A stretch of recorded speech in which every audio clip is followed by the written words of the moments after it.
So today we're going to be talking about St. Johnswort, and these are the St. Johnswort flowers that grow wild at the top of our property. And I'm going to talk to you about the folklore of this herb and also about the medicinal uses and how to harvest them. So there's many medicinal ways that you can use St. Johnswort, but I've always been interested in the folklore of herbs, so that's what I'm going to be talking to you about right now.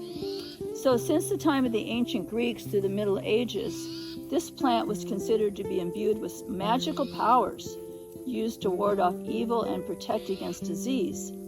But as a practical folk remedy, St. Johnswort has always been used to heal wounds. It can be used in the kidneys, it can be used to alleviate depression and even virus infections.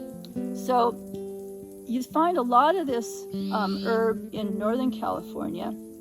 There are two kinds of St. Johnswort. One is the more medicinal variety, which is the one that we're looking at here. This is the Hypericum perforatum. But there's also the ornamental. And it's easy to tell the difference because the ornamental is more of a ground cover and it grows very close to the ground, whereas the medicinal variety is very tall and you can really easily recognize it because of that. So I like to pick my St. Johnswort right around St. John's Day, which is June 24th. And it was named St. John's Day in honor of St. John the Baptist, and it's a celebration of a feast day for him and also his death. And one of the things that you'll find, if you take the buds of the flower and you crush them, there's a red oil that will come out and actually can stain your fingers. So you can see on my fingers now how it's stained. So when you're making the oil and you put it in the olive oil to infuse it, you will find that the oil will turn red. And in a future video, you will see how to make St. Johnswort oil. It's really simple to pick the St. Johnswort flowers. I just cut off the tops of them like this. And then what I like to do is I just put them right in a paper bag and I collect as many as I need. And then what you want to do is you want to probably let them sit for about a day in your bag. You probably want to shake it every once in a while. You want the flowers to kind of wilt a little bit before you put them in the oil.